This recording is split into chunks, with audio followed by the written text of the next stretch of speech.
오늘은 여러분에게 예수님의 탄생을 축하한 사람과 그렇지 않은 사람에 대해서 이야기를 들려줄게요.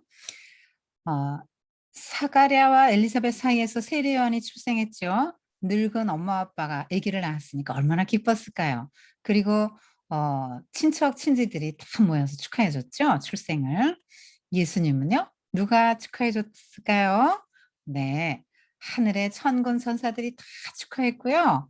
그리고 하나님이 1번으로 예수님께 경배하고 예수님의 나심을 축하드리고 사람들에게 기쁜 소식을 전하라고 선택한 사람이 누구일까요? 목자들이었어요. 그래서 그날 베들레헴 근처의 들판에서 목자들이 양을 치고 있었는데요. 하나님의 천사가 나타났어요. 빛이 막 찬란하게 빛나는 천사가 나타나니까 목자들이 생전 처음 그걸 보고 깜짝 놀랐죠. 그러니까 "두려워하지 말라." 천사는 언제나 이렇게 말하는 것 같아요. 그죠? 그러면서 "오늘날 다윗의 동네에 너희 구주가 나셨다. 그분은 그리스도 예수신데 구주가 되실 분인데 지금 너희들이 강보에 쌓인 채 구유에 누워 있는 아기를 보면 그분이 바로 메시아인 줄 알아라." 그러면서 수많은 천군 천사가 나타나서 하나님을 찬양했어요. 어떻게 찬양했냐고요? "지극히 높은 곳에서는 하나님께 영광, 땅에서는 기뻐하심을 입은 모든 사람들에게 평화." 이렇게 노래했어요. 왜 하나님께 영광이 되냐면요. 하나님께 영광 이게 무슨 말이냐면 하나님의 모습이 어떤지를 사람들에게 이렇게 보여줘서 아하 그 사람을 보고 '아하 하나님은 저렇게 생기셨구나. 아하 하나님은 저런 성품을 가지셨구나.' 하고 하나님이 어떤 분인지를 드러낼 수 있도록 우리는 하나님 볼 수 없으니까. 볼 수 없는 하나님 대신에 하나님께서 예수님을 보내주셨어요. 그래서 사람들이 예수님 보면 다 하나님이 어떤 분이시라고 '아하 하나님이 저런 분이시구나.' 이런 걸 알 수 있게 해 놨기 때문에 하나님께 그걸 영광 돌린다고 해요. '아 하나님은 저런 분이시군요. 하나님 감사합니다. 하나님 너무 위대하십니다. 너무 훌륭하십니다. 정말 아름다우신다.' 이렇게 말하는 게 하나님께 영광 돌리는 거예요. 그래서 하나님께 큰 영광이 되죠. 그리고 왜냐하면 하나님 또 이 세상에 예수님을 왜 보내셨게요? 우리의 죄를 용서해 주시기 위해서 보내셨잖아요. 그러니까 예수님이 십자가를 지고 막 고통받으시고 죽으시고 우리의 죄를 대신 없애 주시는 이런 것이 하나님의 사랑을 보여주는 거죠. 얼마나 사랑하시면 하나님의 외아들을 우리에게 보내주셨겠어요. 그러니까 하나님은 이와 같이 사랑이 많으신 분이고 여러분을 너무너무 사랑하신다는 하나님이 어떤 분인가를 보여주니까 하나님께 큰 영광이 되죠. 그다음에 땅에서는 평화래요. 예수님은 평화의 왕이니까 예수님이 오시면 모든 사람들이 평화로워져요. 예수님을 받아들이고 믿는 모든 사람들은 평화로워지죠. 그래서 수많은 천군 천사 온 우주 만물이 예수님의 태어나심을 축하하고 찬양하고 감사했어요. 그래서 목자들이 천사들에게 들은 말을 이제 확인을 해야 될 거 아니에요? 그래서 막 달려갔죠. 그래서 보니까 정말로 포대기에 둘러싸인 채 구유에 누워 있는 아기가 있는 거예요. 그래서 '바로 이분이구나.' 그러니까 어떻게 해요? 메시아니까 엎드려 경배하고 그 본 거를 사람들에게 막 인제 전하러 간 거죠. "여러분 우리가 천사를 봤어요. 천사가 이렇게 말했는데 진짜 가 보니까 있지 뭐예요. 그래 가지고 가서 우린 경배하고 왔어요." 이렇게 말했죠. 자 지금 예수님 탄생의 첫 증인으로 하나님은 목자를 삼으셨어요. 여러분 목자는 그때 당시에 가장 비천한 낮은 계급이었어요. 그래서 누가 알아주질 않았어요. 그런데 이 목자들이 하나님께서 이 목자들을 1 번으로 예수님을 전하는 사람으로 삼으신 이유가 뭘까요? 음. 예수님은 평범한 집에 오셨다 그랬죠. 평범한 집에 오셨기 때문에 비천한 목자들이 가서 예수님께 경배를 드릴 수 있는 그런 집이 됐죠. 만약에 황제의 아들 막 궁궐에서 태어나셨다면요. 목자들이 어디라고 가겠어요.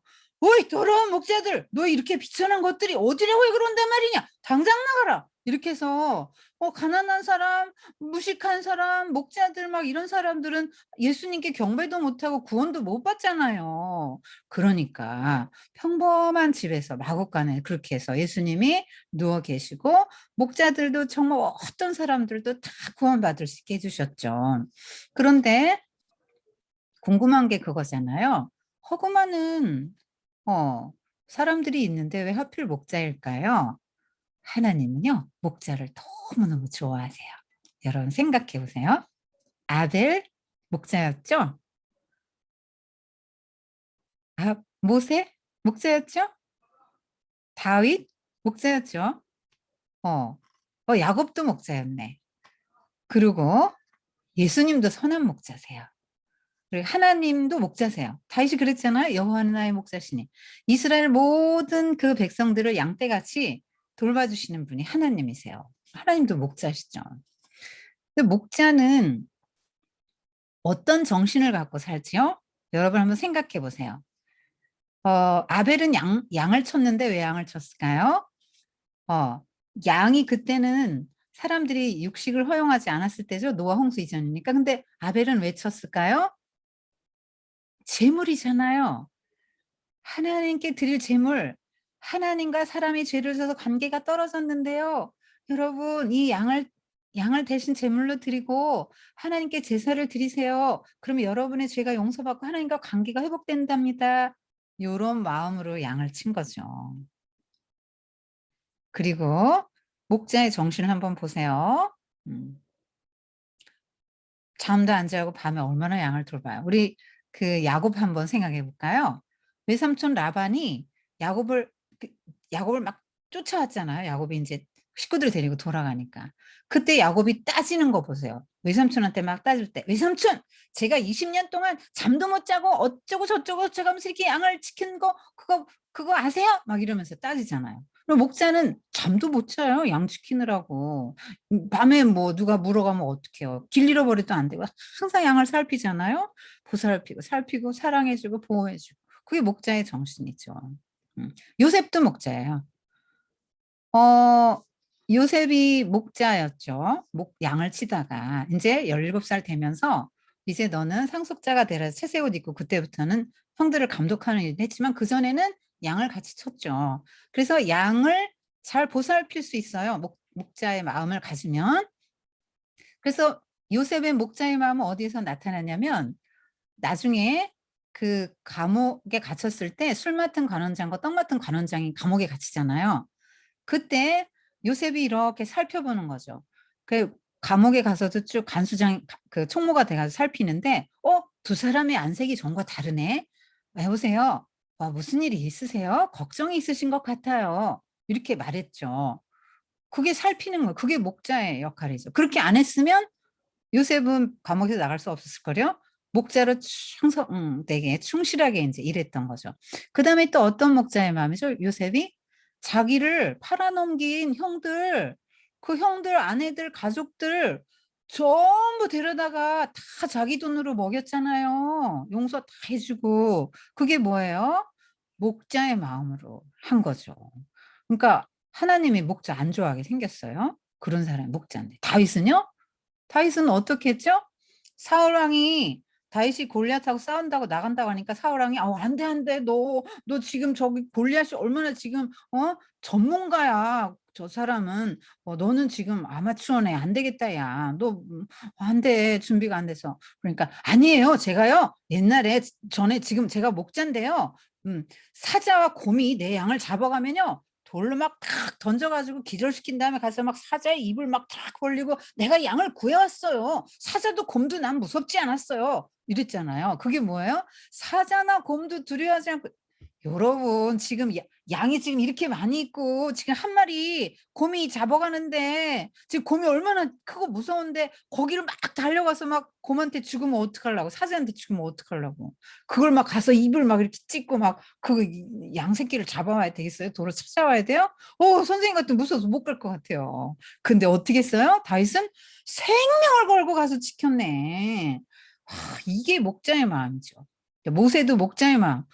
40년 동안 목자를 하면서 어 양을 치면서 어떻게 양을 잘 돌보는가 그걸 배운 다음에 40년 동안 광야에서 이스라엘 백성들을 인도하면서 이스라엘 백성들을 양떼같이 잘 인도했죠. 다 그들을 보호하고 수용하고 받아들이고 또 그들을 인도하는 그런 목자가 됐죠. 예수님은 말할 것도 없죠. 생명을 바쳐서 우리를 양무리를 인도하신 분이잖아요. 목자들은 낙과 다윗처럼 막 곰, 사자 막 이런 게 오면 막 생명 걸고 가서 구해 오잖아요.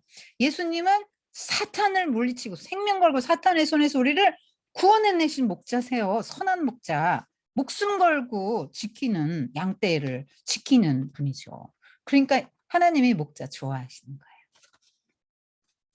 그다음 또 예수님의 탄생을 축하한 사람 시므온과 안나. 이 사람은 누구냐면요. 음 예수님이 태어나신 지 한 40일 후에 율법에 따르면 첫 아들은 하나님 거예요. 그래서 예물을 가지고 하나님께 인제 드려요. 그 첫 아들은 하나님 건데 그 아들을 하나님께 드리는 대신에 예물을 드림으로써 "이 아들은 하나님 것입니다." 하고 이렇게 하는 건데 부자들은 뭐 소도 드리고 송아지도 드리고 하지만 예수님은 너무너무 가난했어요. 예수님의 엄마 아빠 가난했기 때문에 보니까 비둘기를 2마리 가져갔네. 하나님은요 가난한 사람에게 많은 걸 요구하지 않으세요. 돈이 없으면 없는 대로 마음을 다해서 작은 예물을 드리면 기쁘게 받으시죠. 음. 그때 요셉과 마리아가 아기를 안고 성전에 왔는데 시므온이라는 사람이 성전에 있으면서 딱 봤는데 이 사람은 누구냐면 굉장히 의롭고 경건한 사람이고 "하나님 우리나라가 지금 너무 이렇게 고통을 받는데 빨리 메시아가 오셔서 구원해 주시면 좋겠습니다." 하고 하나님의 구원을 간절히 기다리던 사람인데요. 113 세. 왜 이렇게 오래 살았냐고요? 하나님이 그랬어요. 너무너무 시몬이 "하나님 메시아가 얼른 오셔야 되겠습니다." 하고 기도를 하니까 "그래. 네가 꼭 살아생전에 메시아를 볼 것이다." 하나님이 그렇게 응답을 주셨거든요. 근데 정말로 예수님을 딱 보고 정말 예수님께 경배하고 한눈에 딱 알아봤어요. 왜냐하면 시몬은 선지자였거든요. 그래서 한눈에 딱 알아. 성령이 충만한 선지자니까 이거 예수님이다 하는 거 메시아다 하는 걸 하나님이 성령님이 딱 알려줬죠. 그래서 경배하고 그 팔로 안아서 품에 안고 하나님을 막 찬양하면서 "이제 주님 이제 제가 평안히 눈을 감게 되었군요. 제가 죽기 전에 꼭 볼 거라 그랬는데 이렇게 보게 해 주셔서 너무너무 감사합니다." 그러면서 "이분은 모든 나라를 비추는 빛이 되고 주의 백성 이스라엘의 영광입니다." 하고 그렇게 하면서 마리아한테 "이 아이는 장차 어떤 사람이 될 거고 당신은 이 아이 때문에 큰 마음의 고통을 겪을 겁니다." 이렇게 예언했어요. 고통을 겪는 걸 어떻게 마리아가 어떻게 고통을 겪었죠? 예수님이 십자가에서 달려 돌아가시는 걸 눈으로 봐야 되니까. 그보다 더 큰 고통이 세상에 어디 있어요. 그리고 또 안나라는 나이 많은 여선지자도 있었는데요. 이 사람은 결혼한 지 7년 만에 과부가 됐어요. 남편이 돌아가셨어요. 그래 가지고 84 년이나 혼자서 살면서 이 사람은 다른 데로 시집도 안 가고 하나님 어서 구세주를 우리에게 보내 주세요." 하면서 밤낮 기도하고 금식하고 이랬던 경건한 사람이었는데요. 딱 보고는 예수님을 알아봤죠. 이 사람도 인제 100세 넘었죠. 그래서 경배하고 기도하고 어 그랬어요. 그 사람들이 얼마나 성전이 북적북적 예루살렘 성전 선생님도 가 봤는데요. 사람들이 굉장히 많거든요. 근데 그 많은 사람 중에 예수님을 알아보고 경배하고 축하하고 환영하고 "이분이 어떤 분입니다." 하고 이렇게 하나님께 영광 돌리고 예언을 한 사람은 시몬과 안나밖에 없어요. 그러면 누가 만난다고요? 예수님을 간절히 기다리는 사람.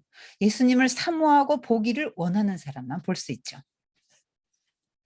그러고 나서 여러분 잘 아는 동방 박사. 동방 박사는 동방은 어디냐면 아라비아 뭐 페르시아 이쪽이에요. 그래서 별을 연구하던 박사님들이 낙타를 타고 예루살렘까지 왔어요. 그분들이 왜 왔냐면요. 어 특별한 별을 봤기 때문이에요. 그런 별은 어 유대인의 왕 그러니까 어떤 특별 위대한 왕이 태어난다고 그랬는데 그 별을 따라서 사람들이 많이 왔어요. 여러분 황금과 유향과 몰약을 드렸더라 해서 세 사람이 온 줄 아는데 그보다 훨씬 더 많은 사람이 왔어요. 성경 보세요. 세 명이라고 없어요. 점성 별 보고 점치는 사람, 제사장, 과학자, 천문학자 요즘 말하면 거의 제사장급이니까 국빈급이죠. 그래서 별을 따라 쭉 갔는데 별이 없어졌다가 다시 인제 만나는데 별이 없어졌어요. 그래서 별을 따라오다가 별이 없어졌는데 그래서 어디로 갔냐면 궁전으로 갔어요. "저기요 유대인으로 왕인하신 분이 어디 계세요? 우리가 그분께 경배하러 왔어요." 그러니까 예루살렘 성이 발칵 뒤집혔죠. 특별히 그때 왕이 나쁜 왕이 누구라 그랬어요? 헤롯 왕. 헤롯 왕이 들으니까 너무 기분이 나쁜 거예요. '아니 내가 왕인데 또 누가 왕이라는 거야.' 그리고 기분이 너무 나빴어요. 그리고 헤롯 왕은 누구냐면 에서의 후손. 에서는 야곱하고 이렇게 원수진 사람이잖아요. 그러니까 하나님을 안 믿는 이쪽이에요. 그래서 에서의 후손이고 에돔 사람인데 유대인의 왕으로 오신다는 말을 젤로 무서워하고 젤로 싫어하는데 아니 유대인으로 왕으로 누가 나셨다? 이건 가만히 있을 수 없지. 그래 가지고 그래서 그 왕이 어디 계세요?" 그러니까 선지자들을 인제 서기관들을 불렀죠. 자, 왕이 불렀어요. 자, 율법사들 서기관들 다 부르고 "유대인의 왕이 어디서 난다고 성경에서 말씀했습니까?" 이렇게 말하니까 막 그분들은 인제 막 잘 알잖아요. "네. 유대 땅 베들레헴입니다. 미가 선지자가 베들레헴에서 난다고 예수님 탄생 700년 전에 예언했죠." 그래서 헤롯 왕은 마귀 편에 선 사람이니까 마귀는 거짓말쟁이잖아요. 싹 얼굴을 바꾸면서 거짓말을 하면 이렇게 만면에 미소를 띠면서 "아 베들레헴에 가서 찾아보시오. 찾거든 나도 경배하도록 꼭 나에게 알려주시오. 나도 경배하고 싶소." 경배는 무슨 경배? 죽이려고 하는 거지. 그런데 그때 이제 가려고 보니까 동방에서 보던 별이 나타나는 거야. '와 너무 기쁘다. 저 별이 우리를 인도할까.' 하고 따라갔더니 베들레헴에 예수님이 계셔서 경배하고 황금, 유향, 몰약 "당신은 왕이십니다. 우리의 최고의 주님이십니다." 이런 고백을 이제 하는 거예요, 경배하고. 정말로 하나님의 아들이니까 모든 사람이 경배해도 부족하죠. 그런데 지금 별을 연구하던 사람 또 목자들 요 사람만 봤죠. 정말로 율법을 많이 알고 연구하고 하나님의 말씀을 많이 아는 종교 지도자들 이런 사람들 아무도 예수님을 몰라 봤고 예수님께 경배하지도 않았어요.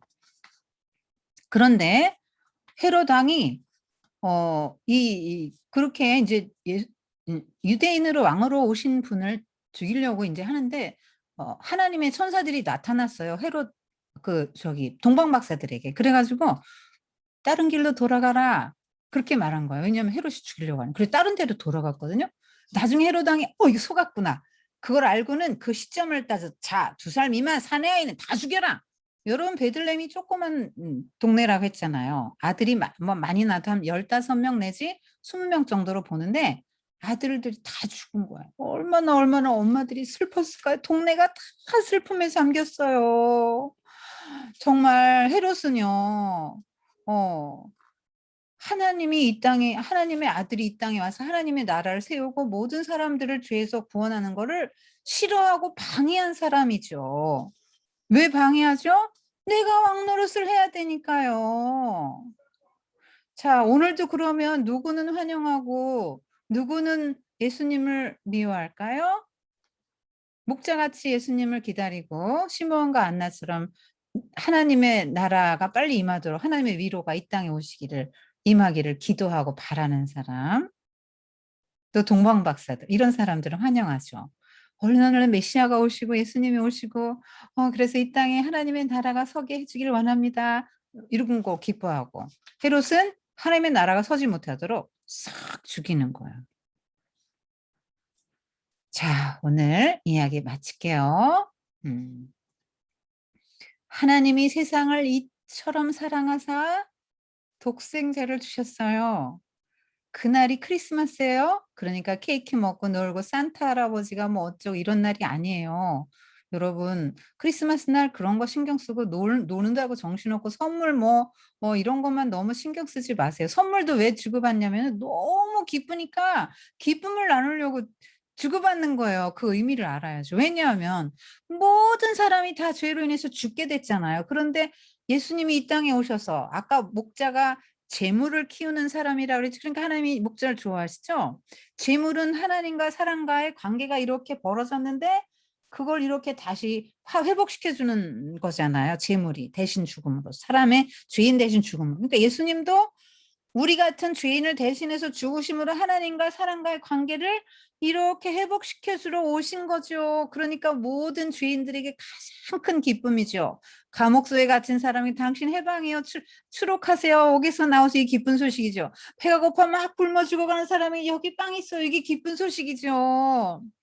죄인들이 이제 다 죽어서 지옥에 가야 되는데 제일 기쁜 소식이 뭐죠? 당신 구원받았어요. 예수님이 당신을 대신 죽으러 오셨습니다. 얼마나 기뻐요. 그러니까 목자들처럼 우리도 기쁨으로 전해야 되겠죠. 경배하고 기쁜 소식. 예수님이 이 땅에 우리의 죄를 용서해 주러 오셨어요. 하나님 우리를 이렇게 사랑해서 하나님의 아들을 보내주셨어요. 이렇게 이제 외치는 거죠. 부자도 가난한 사람도 장애인도 건강한 사람도 약한 사람도 뭐 머리가 나쁜 사람, 머리가 좋은 사람, 키가 작은 사람, 키 큰 사람 뭐 모두 다 예수님이 필요하고 모두 다 예수님이 사랑하시죠. 어떤 사람도 어떤 죄인도 예수님은 다 사랑하시고 구원받기를 원하세요. 기도합시다. 하나님 아버지, 오늘은 예수님의 탄생을 기뻐하고 환영한 사람과 또 대적한 사람을 공부했어요.